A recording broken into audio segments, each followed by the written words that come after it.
મિત્રો અત્યારે ડીસાથી રમેશભાઈ, ત્રિલોકભાઈ, હેમતાજી, ઈશ્વરભાઈ બધા આવેલા છે. તમે જાતે અત્યારે જુઓ અને લાઈવ અત્યારે બટાકા રમેશભાઈ પોતે ચેક કરી રહ્યા છે. આ 10 નવેમ્બરનું વાવેતર છે રમેશભાઈ, તો એ પોતે અત્યારે ચેક કરી રહ્યા છે. સાન્ટાના પ્લેન વેરાયટીનું આ બટાકું છે ખેડૂત મિત્રો. એ પણ તમને જણાવું તો અત્યારે લિક્વિડ પોટાશનો યા લિક્વિડ સલ્ફર ફોસ્ફરિકનો શું ફાયદો થાય એના માટે અત્યારે સાન્ટાનાની અંદર પાછું 3 થી 4 જ આવું, કારણ કે આ બલ્કિંગમાં લાંબા 1 કિલોનો થવાના. તો શું કેવું થાય રમેશભાઈ અત્યારે જે 50 દિવસે સાઈઝ જોઈએ ને એટલે ખૂબ સારી છે. હા, તમારા જો અત્યારે પ્રશ્ન છે એટલે આ વખતે અમારે પ્રશ્ન એટલે અમારે આ સાઈઝ તો હજી જોવા મળતી જ નહીં. નજીકથી બતાવો. જનરલ ગણતરીમાં આ જ સાઈઝ હોય છે અને આને મોટી સાઈઝ નાની અમારી બાજુમાં. અચ્છા, એવું છે. હા, 50 દિવસે આ સાઈઝ ખૂબ સારી ગણાય.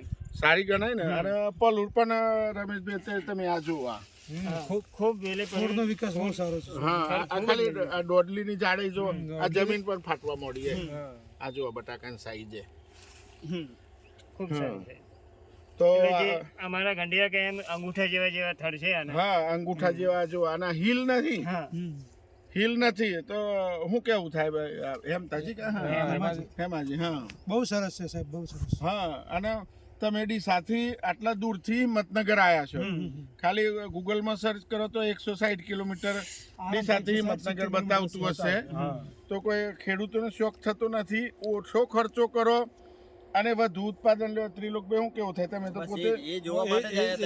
પોતે શિક્ષકમાં જ છો તમે તો. પણ મારો આ છે એવું, આપણે એવું નહીં કહેતા કે તમે 0.050 ના ચરાવો, એને અડધું કરો ને લિક્વિડ પોટાશ વાપરો. આપણે એવું નહીં કહેતા સલ્ફર ના વાપરો, પણ એને અડધું કરો ને લિક્વિડ સલ્ફર ચરાવો. સરકારે નેનો ટેકનોલોજી કઈ થાકી ગયા આપણે નહીં. આપણે એવું નહીં કહેતા કે ફોસ્ફરસ ના વાપરો, ડીએપી, પણ એનું ઓછું કરો ને ફોસ્ફરિક ચડાવો. એટલે કહેવાનું મતલબ પૈસા એટલા ને એટલા રહી, પણ હોમી ક્વોલિટી આપણા પોતે જ જો ને બટાકા અત્યારે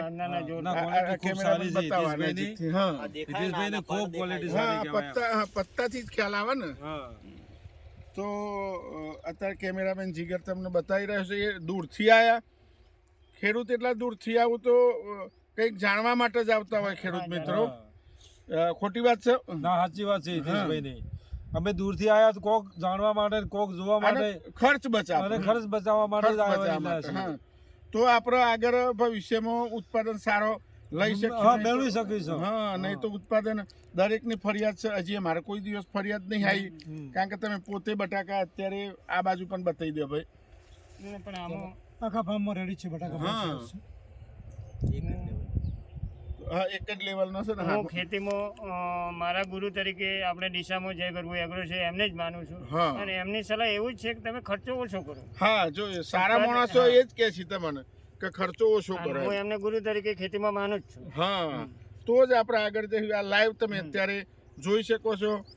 વિડીયો જોતા પણ સારો લાગે તો શેર કરજો, લાઈક કરજો, તો બીજા ખેડૂત મિત્રોને પણ લાભ આનો મળે. આપણો આશય એવો હોય. તો ખેડૂત મિત્રો, અહીંયા અમે આ વિડીયો પૂર્ણ કરીએ છીએ.